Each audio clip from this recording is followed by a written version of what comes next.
I'll post another video maybe that shows how to do the head unwrap, just so we can forge ahead.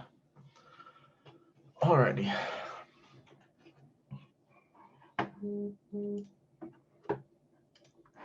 So for this one, we're going to make a new Maya scene.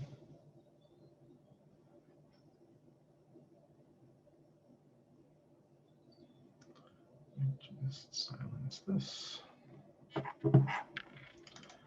Close some of that. Oh, this opened in the last version. Let's just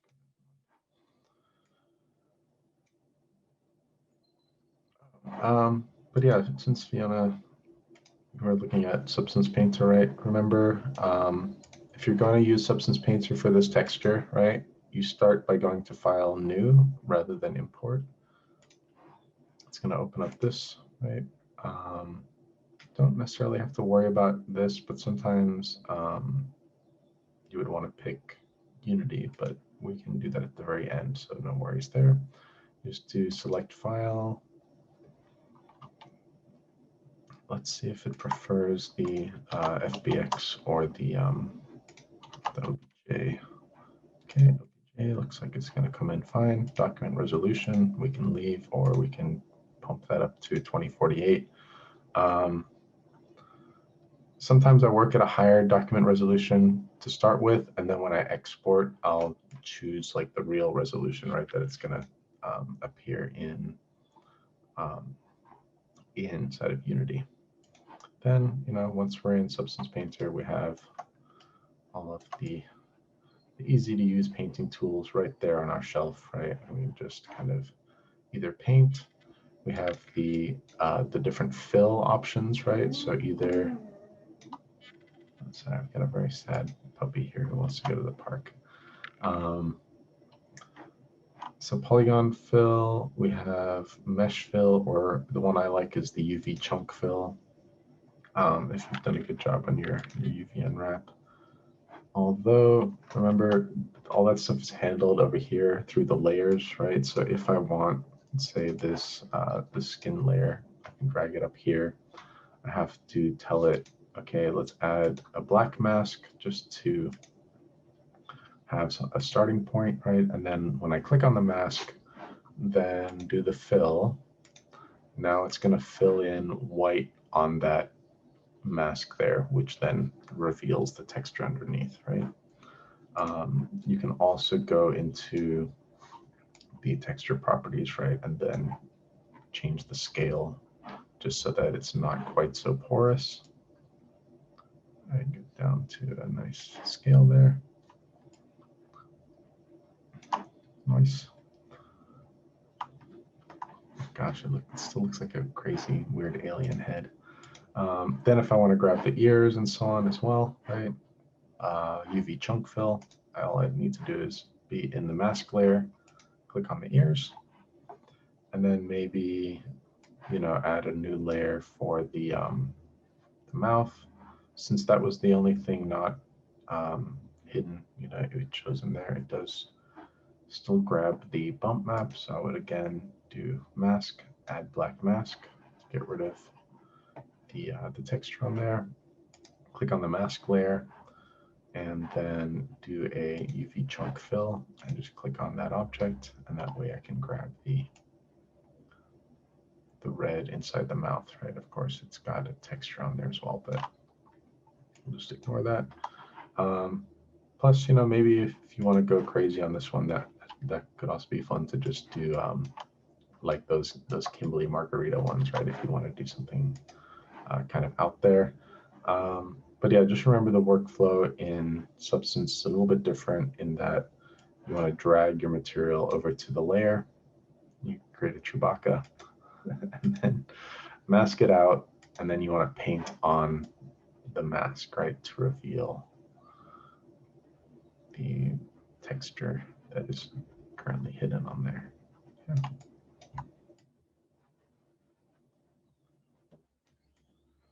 So again, much like in the Photoshop version, right, you can paint on the 2D. Sometimes that's a little bit quicker, like for the back of the head area here.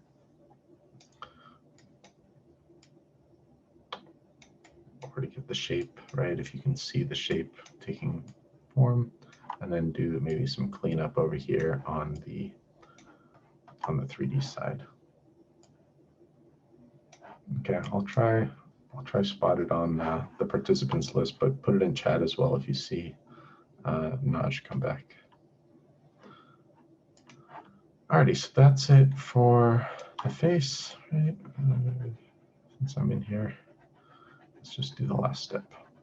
All right, so let's say I'm happy with this face.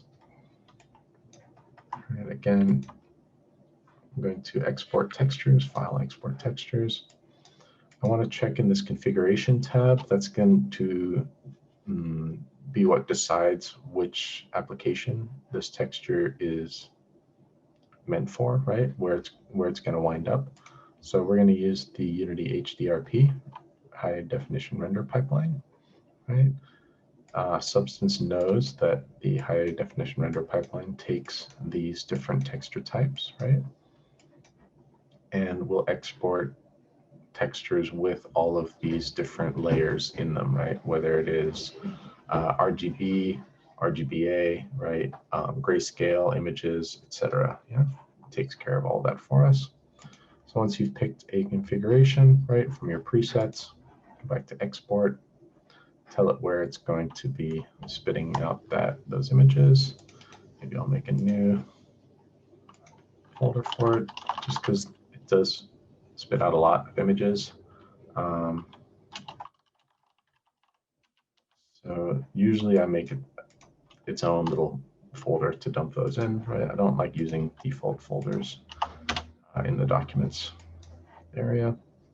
If I expand this, I can see all of those different maps, right? Those texture maps that are getting spat out, and do export. Now, I did do this quickly, right? So I didn't show you guys the way to get smart materials running, which will get you better results, right? So let's just check on that really quick. That is under texture set settings here. And what you want to do right when you open the file usually is just to bake mesh maps. Say bake. It's going to fire photons at that head from all different angles, right? And it's going to look for areas like inside the nostrils, right, where light is getting trapped and it's naturally darkened those areas. And that's what we see here. Right? It's trying to find curvature.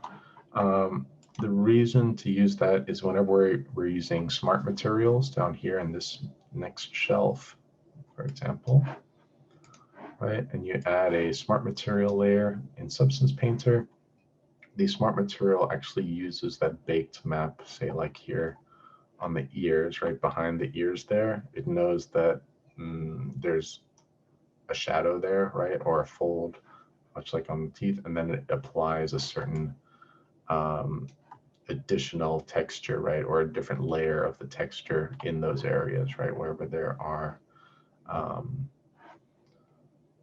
usually it's like nooks and crannies, right, that are gonna catch those second layer. So I can never get that hull damage one working. I don't know what's up with that texture. The lava face is pretty cool. Right, that one actually gave me some interesting textures here. The cool thing is, right, then you can just layer regular materials on top of that, right, and take more control over. So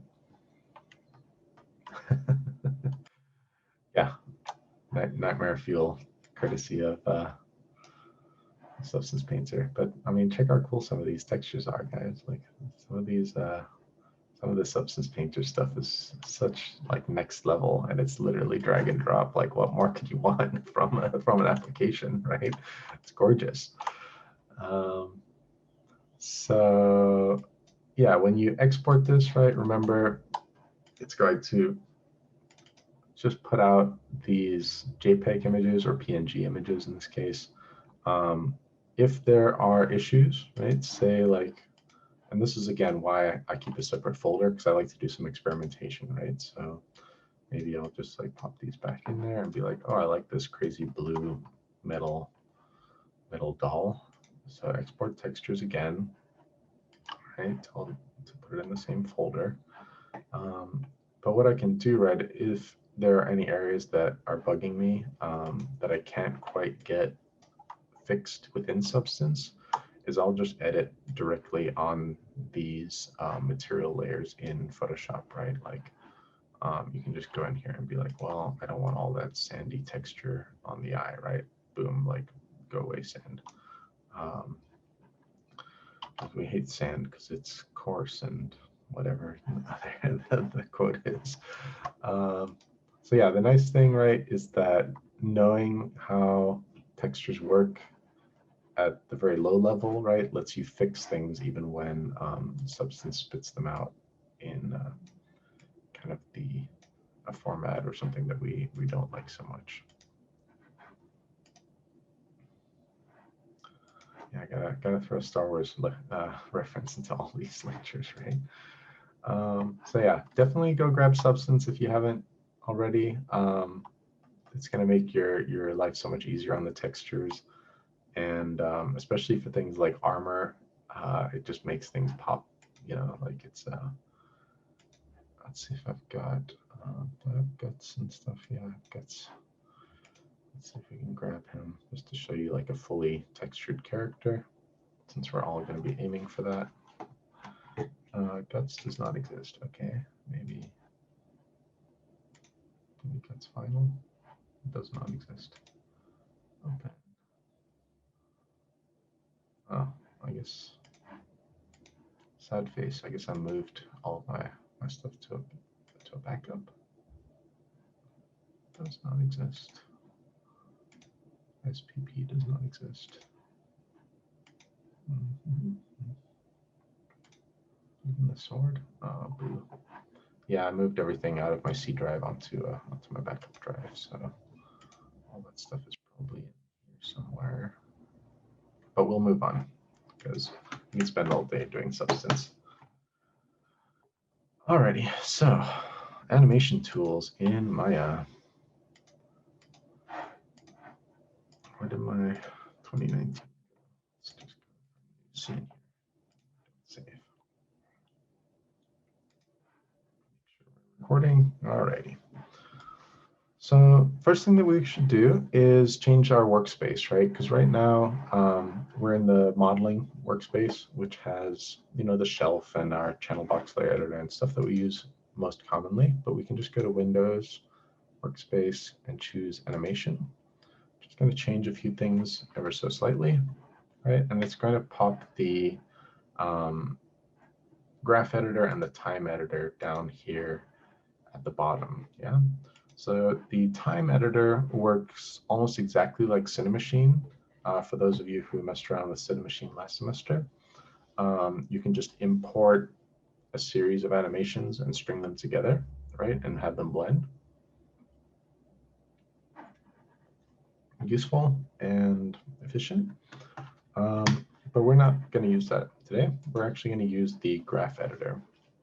And to get started, we do need a bit of modeling because we're going to need a ball. We'll create a sphere. We'll just use a default sphere. Now, it's up to you if you want to customize this, right? If you want to do a theme, right? I do want you guys to do some sort of theme. You could add, you know, a tail to your sphere, or you could add like a texture to it so that it looks like a tennis ball or a basketball or something like that, right? Just something quick and simple. Don't spend a lot of time on that part. That should be like a 10-minute little addition. You could also do something like maybe add a background, right? So if you're going to do a bouncing ball with like a basketball court, maybe you can go grab an image.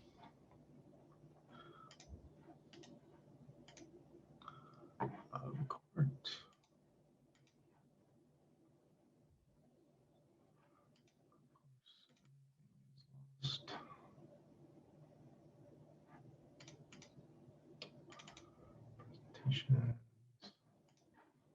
And maybe that's just going to get me into that kind of headspace that I want to animate in.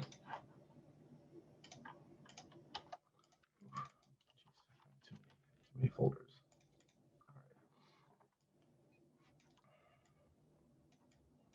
All right, so mine will be a basketball, right? Let's just say. Now, the other thing we're going to need is a plane, just so that we have something for the ground. And then we'll select the ball.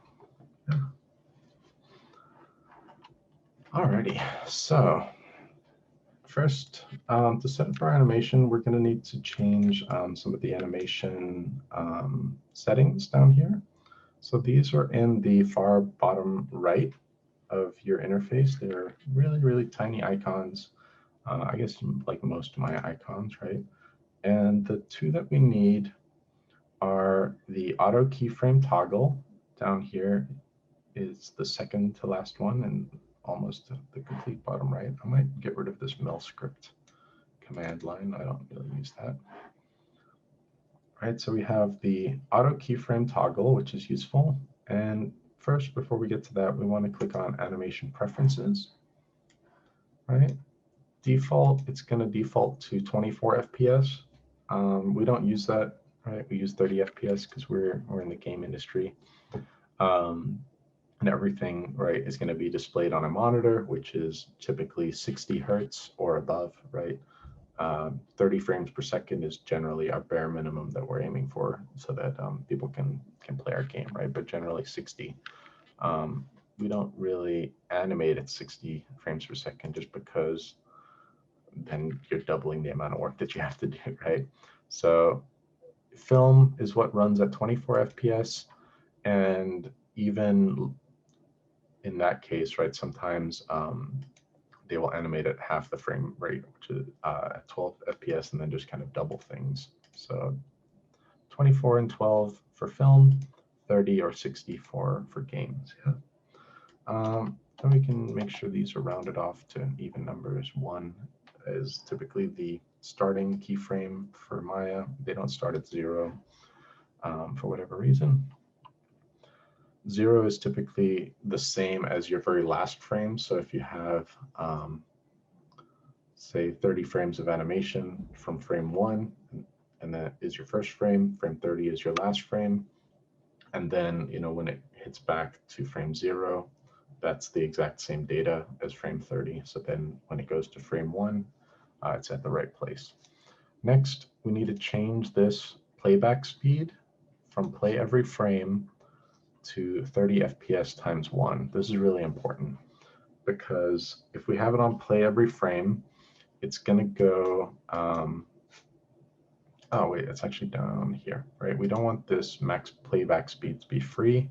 We want it locked to 30 FPS so that if our computer slows down, right, because our scene is getting more complex, it's not going to chug so much and like show us something that show us the animation at a speed that is inaccurate, right?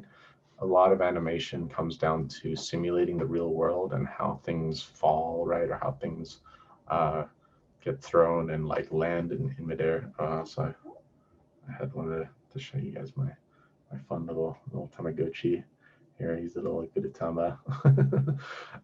Only because I'm trying to get this other Evangelion Tamagotchi, and you can't get it in Britain yet. I'm like, where do you get the Japanese stuff? If anyone knows a good Japanese toy store, let me know.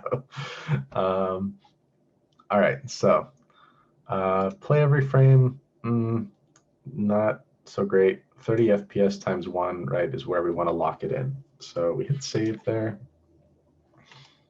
That way, if we hit play, right, it's not just going to like zip through the timeline as fast as it can possibly go. It's going to make sure that it stays at that like solid like bump, bump, bump, bump, you know, like every 1 second, 30 frames go by. So we align our playhead up here, this yellow pointer, right, at 1. When we move the playhead back and forth, we call it trucking, right? It's like I guess it's an American thing because we truck across in one direction, right, left to right. But we'll start at frame 1, and to make life easy on ourselves, we can turn on auto keyframe, right, which is way down here in the bottom right corner. I'm not sure if there is a shortcut for that. Let's see. So to set a keyframe manually, the shortcut is S, but I don't know if there's a way to turn on and off auto keyframe aside from hitting the little button. Maybe there's something up here on the shelf. We'll also use these two here in a minute. All right, so with auto keyframe turned on, what I can do is start making my first bounce, right? So typically for this, we can do some guesswork on how much things are going to bounce. But we also want some forward motion in our bounce, right? It's not just going to be bouncing in place. We want it to like kind of bounce from the side of the screen and maybe reach the other side of the screen, right? So I'm going to start up here with plenty of potential energy. And if I have auto keyframe on and I move the object here, what it should be doing is setting some keyframes for me. Are you gonna cooperate today, Maya? Let me save just so that we have some. I had a scene set up.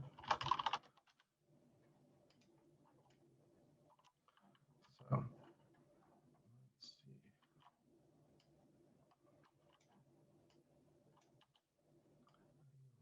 Start it out.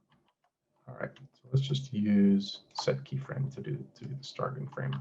So we'll go to frame 1. Fatal error. Oh, did I see that coming or what? I knew it. Autodesk, you sly dog.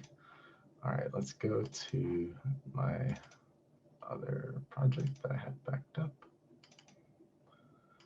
I backed up my files. You didn't get me. Yeah, right. You can just smell it in the air when Maya's about to misbehave.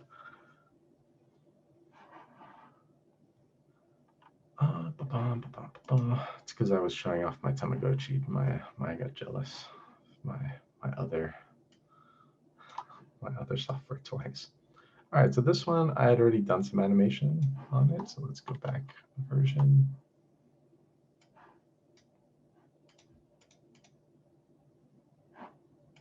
Frame rate mismatch.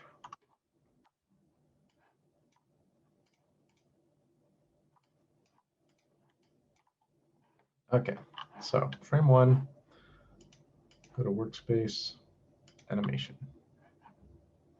Tool settings, we can move tool and hit S to start the keyframe, right? So here, if I have the graph editor open, right, I can see that it has created keyframes on this object. And also on the timeline here, I have this thin red line over here. I'm not sure how visible that's going to be on the stream. So I'm going to move over, let's say 15 frames. It's half of 30, right? I'm going to move the ball so that it's making contact with the ground. And then I can hit S again to set another keyframe, right? So now if I truck back and forth on the timeline, right, Maya has done what's called tweening, right? It is come up with all of the in-between data between those 2 points, yeah?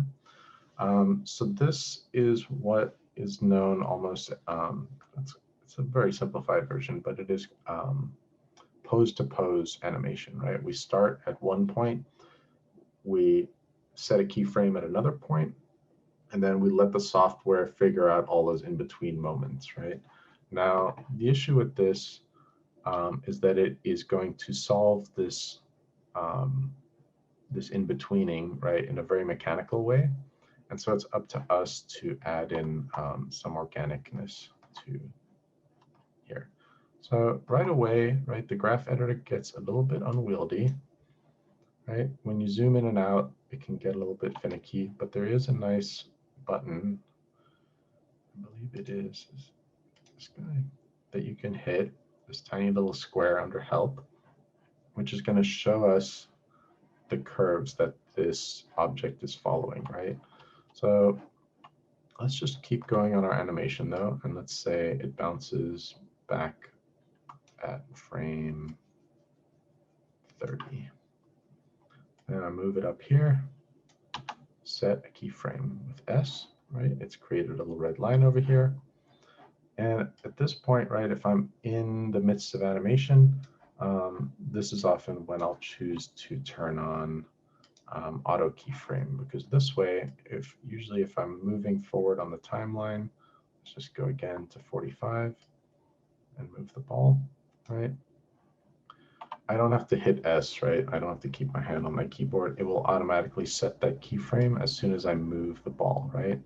Here you can see the motion I've created. If I just move back and forth along the timeline, right? If I zoom out, the graph editor, I can hit the little square again. It'll make everything fit. And now we can start to make sense of these graph editor lines, right? Because we can see this green line is representing the y value of the ball in space, right? Going up and down. And if we like, we could isolate just that line if we're just working on one dimension, right? Say nothing is really happening in the z value, right? But towards or away from the camera. Nothing is really happening, or the x value is increasing over time because the ball is moving across the screen, right? So if this is 0 over here on this side of the screen, this value up here is, if we mouse over it, is 5, right, over on this side of the screen. So this line represents the change in time over the x-axis, right? As the ball moves across, that value increases at a steady rate. So typically with this x value, right, I've got a tennis ball in here somewhere. If you throw a ball and it bounces, right, the ball does not like go from moving forward and then bounce straight up, right? It combines those two forces, right? That sideways force moves at an even pace. The force of gravity pulls the ball down, right? So it keeps that sideways momentum and then it bounces and keeps the sideways momentum, and it slowly loses that vertical energy, right? As it bounces more and more, the bounces get slightly lower. So the translate y value, right? Let's add some more bounces here just so we can represent that, right? These bounces will get lower and lower over time, right? But typically, the x value, it's not going to lose as much speed, right? It's kind of like if, if you're playing a sport like basketball or tennis, right, and the ball goes bouncing across the room to the other side of the court, right, it'll lose its upward bounces, right? It'll eventually start rolling, but it doesn't just like stop at the same moment that it loses its bounciness, right? It just keeps rolling and it keeps that kind of x value, right? So that force here is typically maintained a lot more steady than the y value, right, which is going to decrease over time. So as we move forward in time, right, these bounces kind of get lower and lower. Every time it makes contact with the ground, right, it's losing a bit of that energy. I'll just move my ground plane over, select the ball again, right? And now when I select it again, you can see all of these keyframes that it's made. We'll do one more little dribble bounce, maybe about there. And then move it down. And then the last bit, it won't even bounce, it's just gonna roll, yeah? So let's take a look at the overall effect, right? Oh, this one is set to 30 or to 24 FPS. So let me go back, change it to 30. Notice that once I change it to 30, it's going to shift my keys to try and keep the same timing, right? Like that sense of like it's bounced once every second. So it is going to typically move the keys over unless you have this little checkbox checked. Keep keys at current frames. Hit save. So this is my little bounce, right? And you can see it is in no way realistic at the moment, right? This is just my first pass at it to kind of sense like, okay, I'm throwing a basketball. If it bounces, what does it look like? Boom, boom, boom, boom, boom, boom, boom, boom, right? So you have to go by gut feeling or go and find some good reference, right? It's always good to go get video reference or even to get hand-drawn reference, right? And the purpose of this is not only to practice with these keyframes, but also to apply some of the principles of animation, right? So let's just look at this slide here. Here you can full screen it. EastEnders outro, I haven't seen it. Sorry, EastEnders is not a thing in America. All right, so here are our 12 principles of animation. Now, for animators, these are like the commandments, right? Like these came from up on high, and it came from the these guys at Disney who pretty much pioneered the entire field, right? They came up with these rules so that they could pass down their knowledge to future generations. And you can find all this stuff in this fantastic book called, what is it? The Art of Life, something like that. It's a very, very large book. Illusion of Life. It's a very chunky coffee table type book, right? It is like boom by like boom, like it is a big hunk of book here. But it has got like the most gorgeous examples of animation that you could hope for. It looks like you can get it for about 35 pounds, 35 to 39 pounds, right? Tons of useful reference, right? And it all dates back to the very first Disney movies, right? Including like Bambi, Pinocchio. But I believe it's also been updated over the years. So super useful book along with the Animator Survival Kit. These are typically our like bread and butter for animators, right? If you're getting into animation, owning a copy of either of these is absolutely essential, right? People, if you haven't read these and you want to be an animator, this is the place to start. And it's not short, 575 pages, right? It's a honkin' big book. Animator Survival Kit gives you more kind of solutions and less examples, I guess I would say. It's more about the technicalities and like how to execute things. The Illusion of Life is almost like a celebration of all of it, right? Like it's just, but you can see 5-star rating, 1,000 ratings, 5-star rating, 3,500 ratings. You know, like everybody loves both of these books, so it is definitely worth asking for one for Christmas or your birthday if you're interested in this stuff. So what we're really focusing on are a couple of these principles, right? We want to have squash and stretch on the ball. This is going to sell the fact that it is a squishy object, right? That it's not just a bowling ball. Bowling ball just goes conk, conk, conk, conk, conk, conk, right? Even a relatively hard ball like a tennis ball or a basketball will compress on impact, right?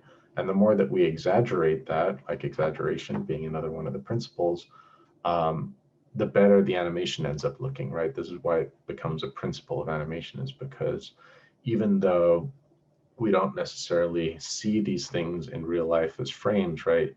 The more that you can push the visual distortion that does happen in real life, the more, when it is played back at speed, right, the more that our brain accepts it as something that is real or that has real force behind it. This is why we see in, you know, every Shonen Jump anime, right? Like when you get these crazy punch shots that it's like the punch is coming from the way back in the corner, it's like getting huge, huge, huge, and it's like everything is exaggerated, right? Everything is pushed to its limits, and then maybe a little bit over the limit, right? So we incorporate as many of these principles as possible in our animation. But for us, really, the ones that we need to hit for this particular project are squash and stretch and arcs. So let's look at the arc. One cool thing about Maya, right? And obviously my animation is not working out as far as the timing right now, but let's take a look at some of these buttons up here, right? So if I switch to the animation shelf, first off, the animation menus are up here. But then, we normally are working on the modeling shelf. Now we can switch over to the animation shelf, and we can click on some of these tools here to see, right, some different ways of looking at our object, right? So the two that I find most useful are the motion trail, right, which shows us the exact trail or spline that the object is moving along, right, and mathematically calculated. The beautiful thing about the motion trail is that you can just grab a point, maybe not when it's playing, but grab a point, move the point up, let's just exaggerate it so we can see, right, and that spline now controls that keyframe, right? So we can see this spline here is also represented by the Y value on the graph editor, right? So we can go into the graph editor and we can do the same thing. We can just click and drag on a keyframe. We have to be a little bit careful just to drag up and down, because you can drag keyframes over and they can take the place of other keyframes or go back into another position, right? But really handy to have this available, right? And to be able to visualize things a little bit easier. The other problem with this right now, right, is that no ball, when it makes impact with an object, right, has like a little waviness at the bottom, right? It doesn't go like wee to bounce, right? It goes bonk and then bounces in a straight line, yeah? So right now, the problem with these curves at the bottom is they are just using the default tangents, right? We have these things called tangents. So let's isolate the Y value. Well, actually, let's do it on the X first, right? Because the X also has a bit of a problem where it starts at a certain speed, right? You can see on the ramp, the angle is the speed. And then just by me like guesstimating, how far it's moving in space, I've actually increased the speed at the end, which wouldn't happen, right? It would actually lose speed by the end. Now, the best way that I find to deal with this is just to get rid of all of this middle data, right? So I was just in the translate X, right? I have that isolated. I can just drag and select all those keyframes in the middle. It's not selecting the translate Y values here, right? It's only looking at the X. So each keyframe has the option of storing both rotation, scale, and translate values, but we can also just isolate one of those and just pull that data out and just be like, just don't even look at that for this keyframe, right? So here, what I would do is I would just delete all of these translate X keyframes. And then if I click on these keyframes, right, now I can see where it's going to wind up. I can also change the angle of the tangents here. Now, this is going to determine the kind of acceleration of this object, right? And for an object that is, like we were saying, is going to just keep bouncing and rolling across the court, right? We're just going to say, okay, the speed at which it moves along the x-axis is constant, yeah? So to pull that off, we can just select the end frame and hold shift and select the front frame and right click on those keyframes. And we can just tell it, okay, you're now a straight line. You're a linear tangent, yeah? So now if I look at just the translate X, right, that is turned those tangents have turned that linear value, right, means that there's now just a straight line between those two keyframe values, yeah?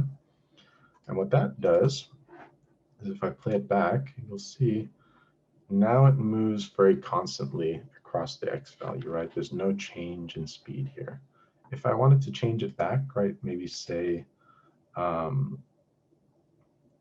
wanted to have it slow down at the end, right, which would mean it loses a bit of the curve, right? It kind of peters off at the end, right?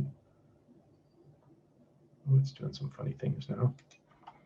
Right, I could have it more that shape. So we can do the same thing with the tangents on the Y, right? So that we get that nice little impact point where it's going to bounce and then bounce straight up. At the top, we still want it to be nice and curvy, right? So it bounces and then holds its curve, and bounces and then holds a curve.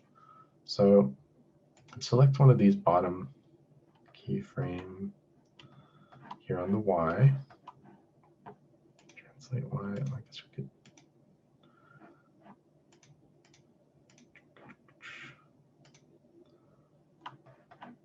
And it's a bit hairy in the graph editor.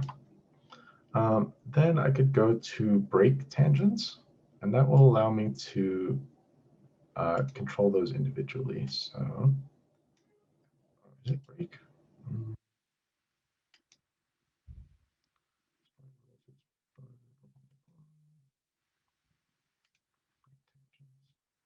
Yeah. Oh, wait, I have the wrong keyframe selected.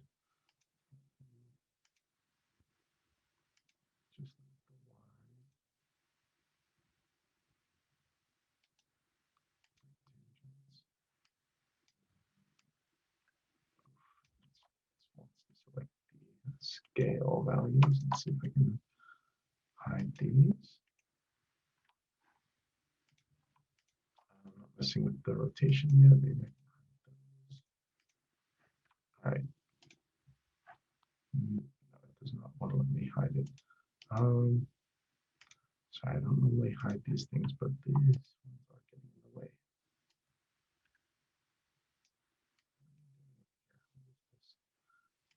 Let's see. What are they? These are our scale values, maybe. It's not happy when I delete them. All right, now we're playing with fire.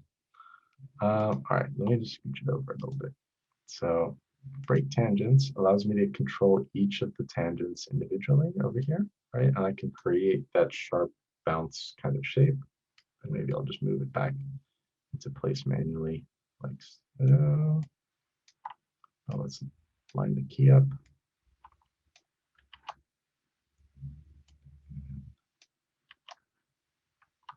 Zoom in. It's a little bit hard to grab the right one. Oh, second one. Oh, I still have auto keyframe on. So this is the issue with auto keyframe, is it sometimes gets in the way. All right, so I'll find that impact point in 3D, right? And now for that curve, at least,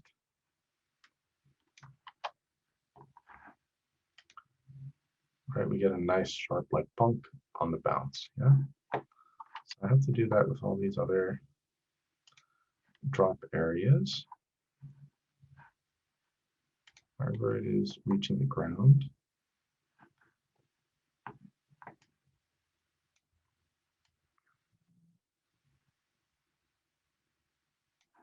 Did I move this one?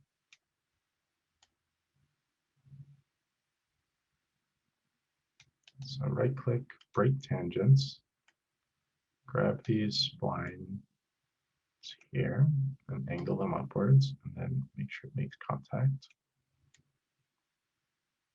So bounce, bonk, move on to the next one, right? Break the tangents. Get a little more angle on the downward. Break tangents. Get a little bit of angle in here. Break tangents. Oof. buddy. You can do it.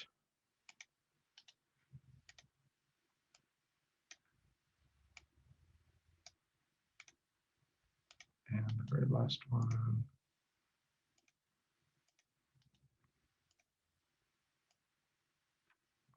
The graph editor is it's very sensitive to your mouse clicks. So just be aware that you want to yeah, you want to take your time and not get frustrated here. All right, so now we can also see in the motion path, right, the kind of shapes that we're creating here.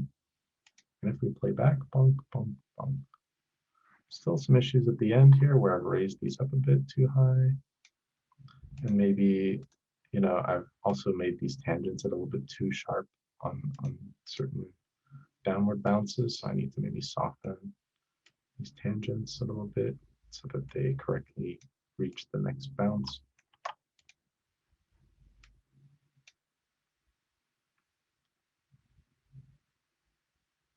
And here also my X value is kind of working against me. Let's turn it back to linear.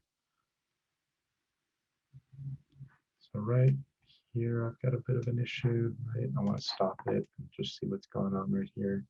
Looks like it's because there's a wider gap, right? There's more frames between here, so it's slowing down.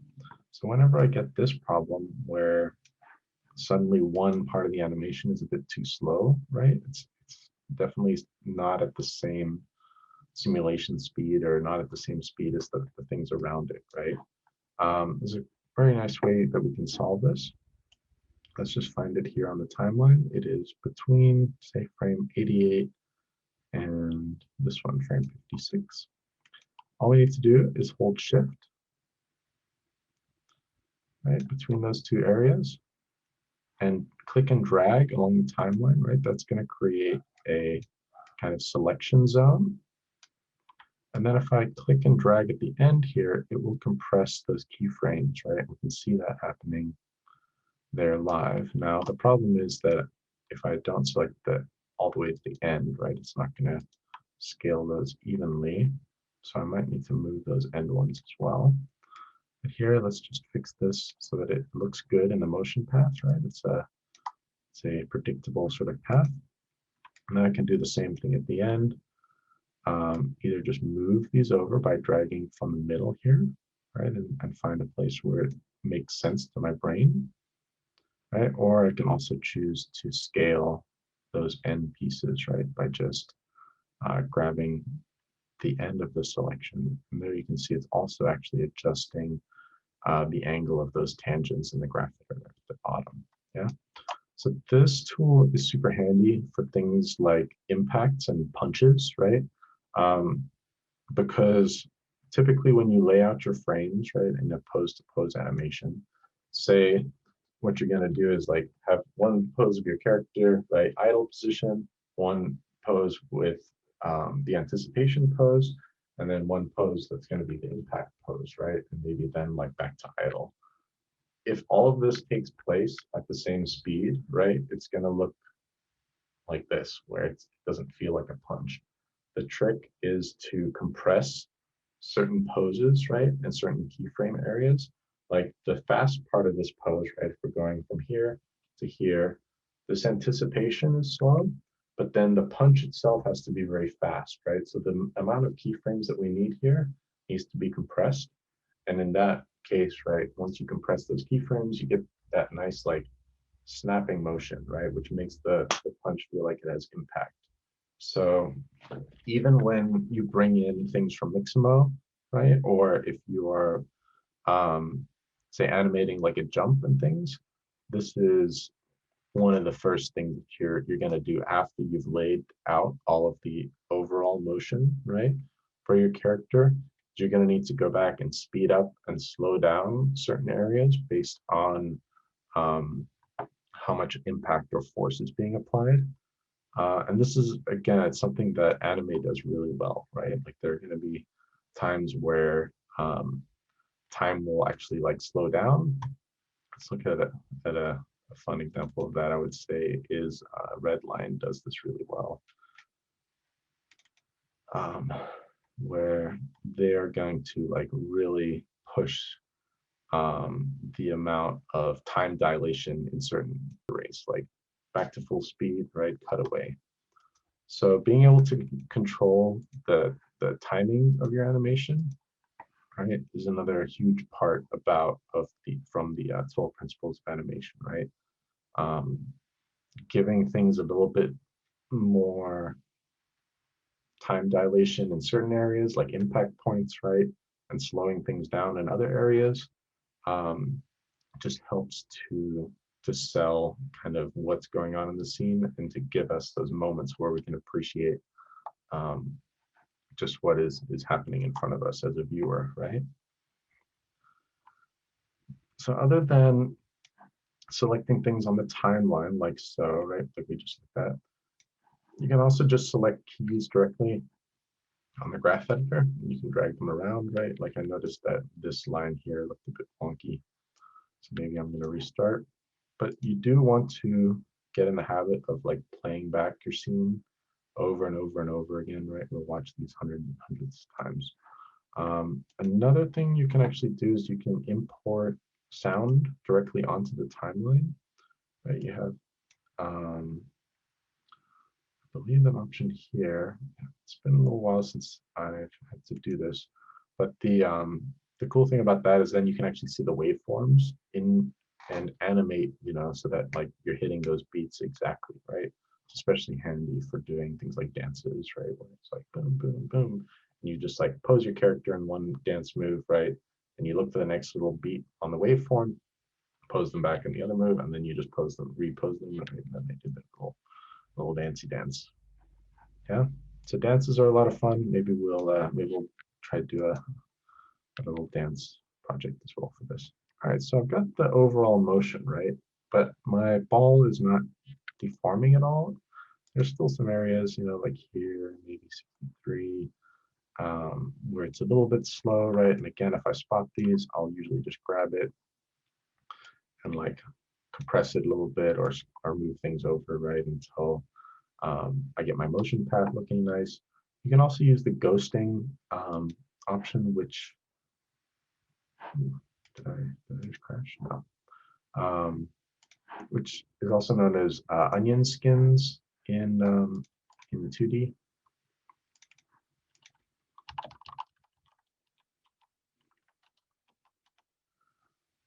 Let's see if it'll have to be selecting the object. So this is handy to look at the impact point, right? And to see where the slowdowns and speed up is happening, because it's going to draw a few frames ahead and a few frames behind on that object, right? Again, handy for things like punches or swinging a sword or something, right? And especially in games, right? A lot of times when you swing, there's going to be an arc drawn in the game in like particles or as like a sprite or something. So being able to see that exact motion, right? And being able to then be like, oh, well, in the cut, you know, for one frame, like the sword is up here, then you can just like make sure that you realign it, right? So we've looked at the translate X, which is going to be a straight line, and the translate Y, which actually shows us the bumpiness, right? The bounces. Um, we looked at turning auto keyframe on, right? Which will then add a key as soon as you make any changes while you're on a certain key, right? But you can also set keyframes manually with auto keyframe off and then moving things into place and hitting S on your keyboard for set key. Yeah. The last thing we need to do is worry about these squash and stretch kind of principles, right? Which is actually going to mean that we mess with the scale of the object. And this is something where it's more about gut feeling and what you think looks good more than um, any sort of like mathematical sort of calculation, right? And this is again where it sometimes helps to have reference. So with squash and stretch, we use a second principle called anticipation, which is um, when the object kind of like prepares almost to make impact before it makes impact, almost like it knows that it's about to make impact. Because as it say, sorry, I'm using this thing, but as it falls, right? If you look at anime, for example, again, there's some stretching along the direction that that object is moving. Again, Redline does that really well with its cars and things, right? Where things will get stretched and squashed to the nth degree just so that they can um, sell that action a little bit more, right? Like to sell the speed and the distance that things are traveling, yeah? So in order to pull that off, right, we do need to jump over to the scale tool, and we might need to mess with the axis orientation or just to rotate the object as we move it through space here, right? So it might be that, okay, when this object is about to hit, right, I want to sell that it is traveling in that direction. So I'm going to align it along that. Okay, and then I'll switch over to the scale tool with the object axis now chosen. And I'll scale it ever so slightly up there, right? And if I have auto keyframe on, it'll create those keyframes. Otherwise, I have to hit S on the keyboard to create those keyframes. This stage, usually working with auto key is fine. So it has a little bit of a stretch. I'll exaggerate that a little bit more, maybe like it's really going to stretch before it hits. And then you get that nice squash right at the bottom of the arc here. At the bottom of the arc, it's actually going to compress. Now, you don't just want to squash things down completely flat. You want to maintain the object's volume, right? It still has the same amount of air in it. So in order for it to squash this way, it actually needs to expand this way a little bit, right? So we can create this really nice softness of the object as it falls down and makes impact, right? It should only really compress at the last second, yeah? So stretch, stretch, stretch, and same with stretching, right? If it's going to stretch downwards, it needs to squish inwards, right? Because otherwise the amount of air or volume that it's taking up is changing, yeah? So then on the upward bounce, right here, I also wanted to rotate facing the next point that it's reaching, yeah?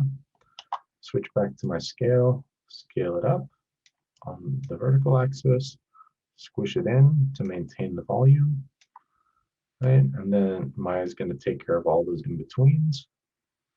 When it reaches the top of its arc, it squishes again, right? It kind of like settles and it rotates back to straight. We still got, and this is how we get these nice animated feeling, right? That like, this is not just a bowling ball, right? It's actually got a little bit of personality to the bounce or a little bit of physical cartooniness, yeah? So it breaks the physics a little bit, right? We push the physics to their edge. But this is what creates a really nice ball bounce animation, right? It's really this stretching and squash combined with kind of this anticipation, right? So anticipation, I think we've talked about before, is kind of like the wind up for the boss attack, right? It's like that cue that you know that like, oh, Dark Souls, right, style, I gotta get the hell out of the way because the flame spew is about to come, right? It's like the boss goes like, and before he like actually does the attack, and he's like flames everywhere, whatever it's gonna be, right? We always use anticipation in game animation to kind of give the player a hint of what's about to happen, yeah? So we use this even at full speed, right? Where the ball is anticipating its impact by stretching out. There, it's getting a little bit too wide. So squeeze it in, and then rotate it over here so that it's facing the next point, and just keep going and applying these kinds of values. Right? Reaches the apex, takes shape again. And here, let's do a playthrough. So I'll turn off auto key. right? So it just makes the animation a little bit more appealing, right? It's a little more interesting to look at when it's doing these kind of fun little squash and stretch things, because this is what's happening at very high speeds, and it's not necessarily going to happen just a regular ball where you just like underhand it, down the line. Um, but say when you've got Serena Williams like smacking that tennis ball at like 100 miles an hour, right? That ball flattens down to like this thing, on that racket, and then takes off like a rocket, like a watermelon shape. So we just use those kind of high speed moments, right, in order to sell the motion of that object and kind of reinforce the materials that it's made of, um, the physics rules of the world that we're working in, right? If things are going to be very realistic physics, right, and have more realistic impacts, we have less of the squash and stretch, we have less anticipation probably. Things are a little bit more rigid, right? But whenever we're doing like Looney Tunes, for instance, right, or um, Hotel Transylvania is another one that does it well in 3D, right? Like everything has to really like get stretched to way past the limit, right?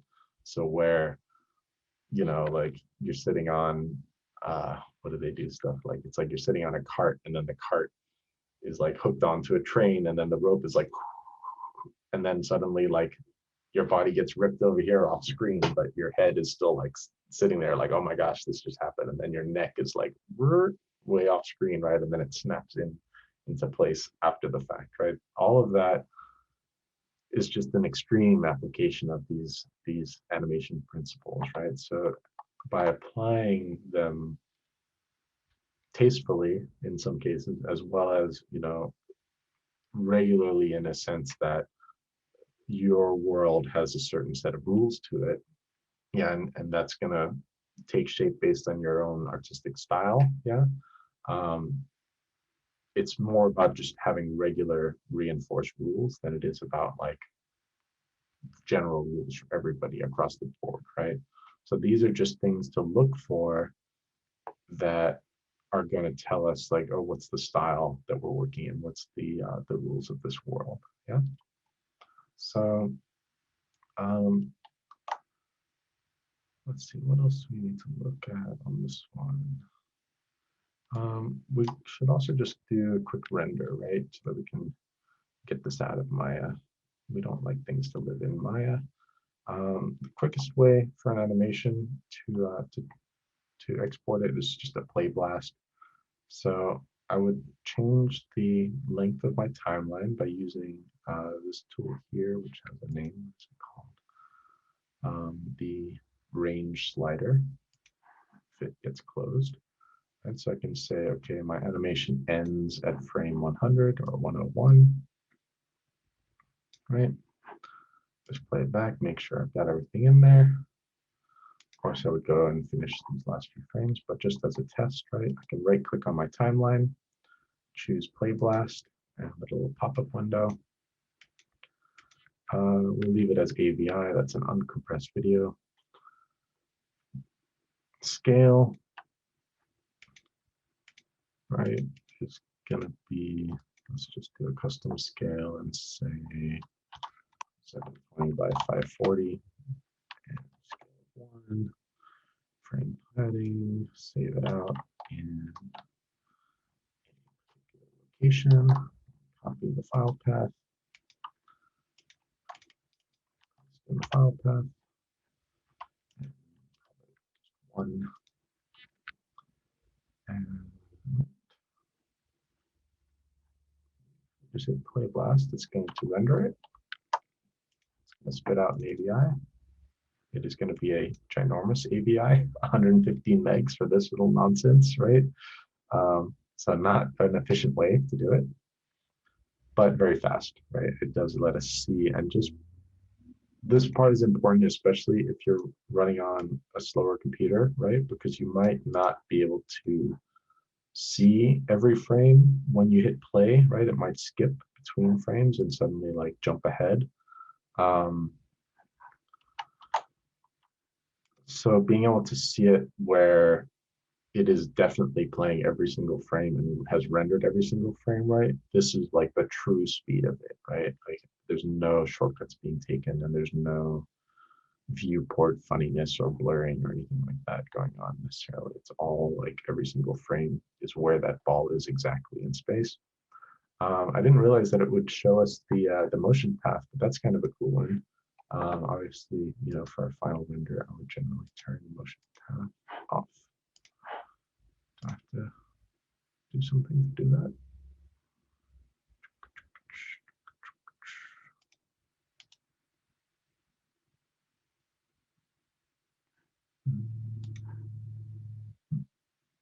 Oh, I probably have to select the object. Right?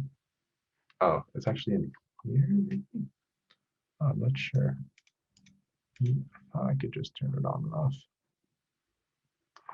Anyhow, not a big deal if it's showing. If I find the button, I'll let you guys know. Or if somebody else finds it, just post it in chat.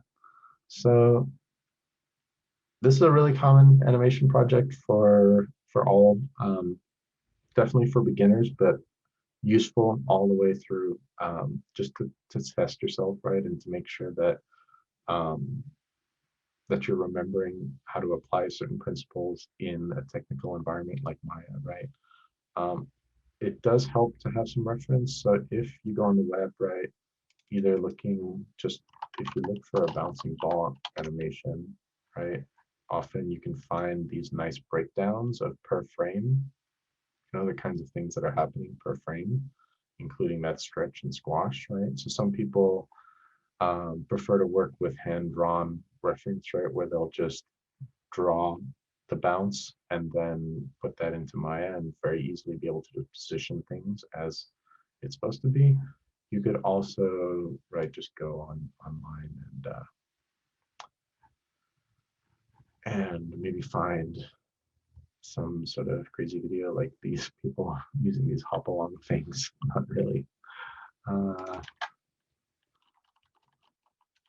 And so maybe like if we look at some of these high speed ones, maybe we can find some interesting examples. Okay, so this one is just in 2D, right? But this is obviously not a real video.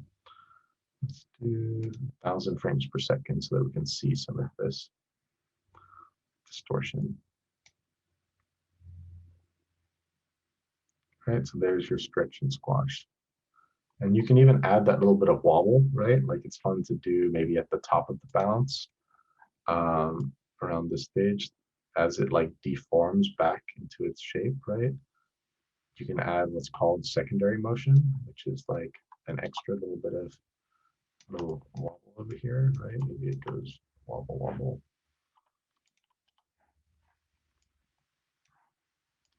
Before it gets back to its regular shape.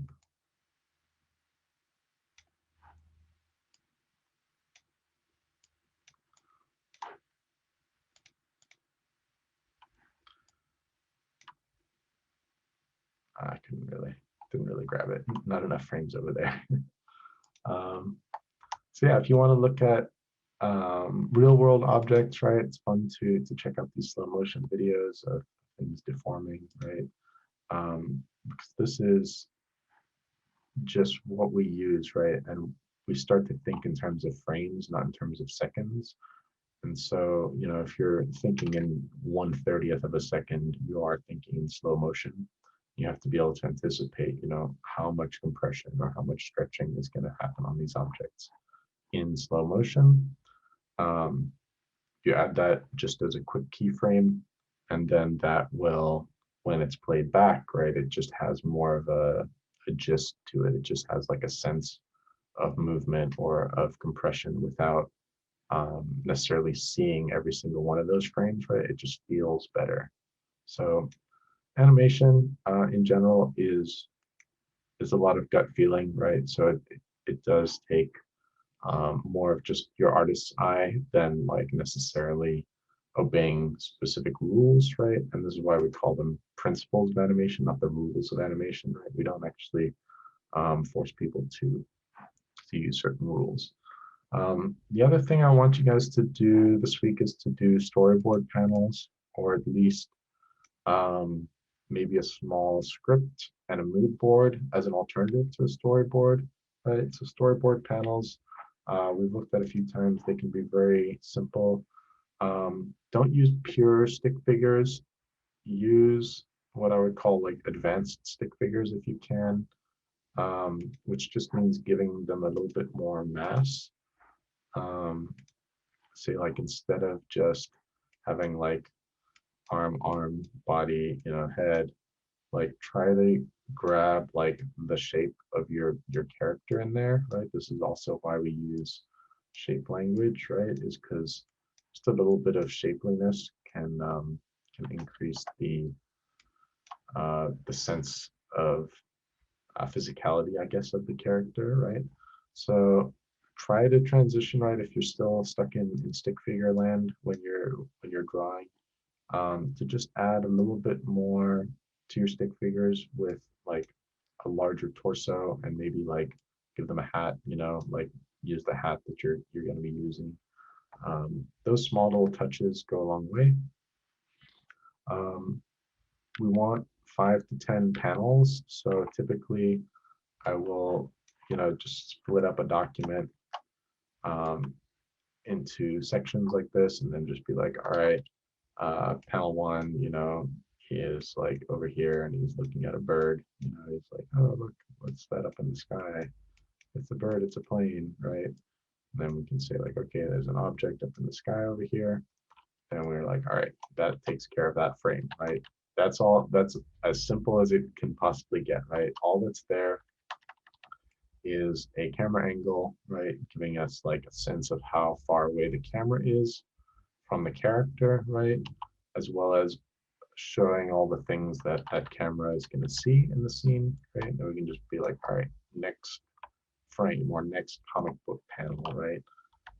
Maybe we'll do like a close up, and in my case, he's gonna be looking at like a meteor. So like meteor is like flaming across the sky, right? Like, and it's got a little detail in there, like try to sell it a little bit, right? Like so that it looks more meteoric. It can be just black and white, that we don't need to worry about color or grayscale or anything like that, right? But like, even look, I'm drawing with a mouse, so that just shows you uh, that you don't need a ton of detail in your storyboard panels, right? All right, next panel. Again, we're just looking through the camera and then trying to guess, where what's going to look good for the action that needs to happen. So maybe for the next one, we're going to do another shot of like the landscape. So it's going to be another like wide shot of the meteor coming down, except this time I'm going to get close up to the character, right? Like he's going to have his helmet on over here, and then maybe these are his arms over here, right? And we're looking kind of over the shoulder at the asteroid. If you want to add motion to your camera angles, right? Typically we do that just with a simple arrow, right? Of like, okay, the camera needs to be moving in that direction.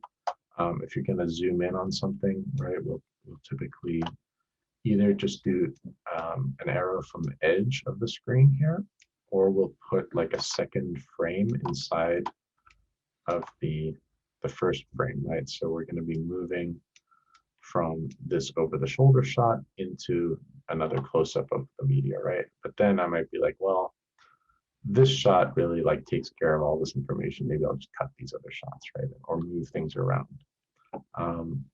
So do about 10 panels, right? To show us like what's going to happen in your animation, to give us an idea of all of the major kind of key events.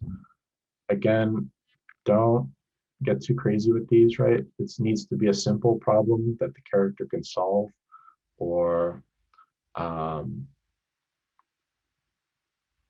something wacky that happens to them that we can just laugh at, right? A small event that is very self-contained and doesn't require us to go and make GTA 6. Like we want something straightforward and simple with one character, maybe one or two objects that they're interacting with, and then some sort of environment this is taking place in. So I don't mind if you guys want to dig up your environments from year one. that might be a good shortcut for some of you. Or to, like I said before, make your environment using Unity terrain and some asset store things. Just remember, if you use stuff from the asset store, you do need to have like a credits section at the end so we can see where that stuff came from. So for next week, bouncing ball, right? Quick head paint for practice. Yeah, this one's just for funsies. Bouncing ball is a little bit more serious, right? It's going to take half an hour, hour and a half to get a feel for keyframes, to get a feel for moving things around, right? Again, remember the big one that's going to help you a lot is this shift and drag across the timeline, and then being able to compress frames, right, or extend them to kind of fix the timing of your animation, right, so that it feels more real or it doesn't feel so floaty. Because you'll notice now, like a lot of beginner animation will have this kind of floatiness to it, and it feels like physics have gone out the window, right? That we're just kind of jumping around on the moon. So being able to compress those frames, right, to speed up the timing of certain areas will get rid of that floatiness. Yeah? Don't forget to set your FPS frame rate to 30 times 1. And other than that, it's just going to be a matter of getting a feel for the graph editor a little bit, right? So don't be scared of it. It's there to help you. And sometimes, like I was doing, isolating these different translate values or rotation or scale values, right, can help you notice little bugs, right? So oftentimes when I'm doing something like a walk cycle, I try to look for these patterns that I've created, like just by setting keyframes. And then when I notice an area like this, where it's like, oh, suddenly the pattern is broken on this bounce, like why is it not doing the same thing as over here, right? Where, okay, because this is the bottom of the bounce, right? So every time it reaches the bottom, then I know for the next time that it hits the bottom, right, that my keyframe is going to be up here somewhere. So I could even, I believe I can just copy a keyframe and paste it, right? And that'll put that key information in the same point, in the same spot there. Yeah? I can do that for the other pieces too if I wanted. So it's like it hits the bottom, keyframe is there. The next time it hits the bounce, boom, keyframe. This one as well. Check it out where it hits the bottom. It's at a maximum compression. Next time it hits the bottom, boom, let's just copy that value. It's just that now I have to also think about the other side of things, right? Like at the peak, okay, it's going to be compressed at the peak here. So copy and paste in. I get that a little bit more predictable nature, right? Here, I want it to stretch and rotate.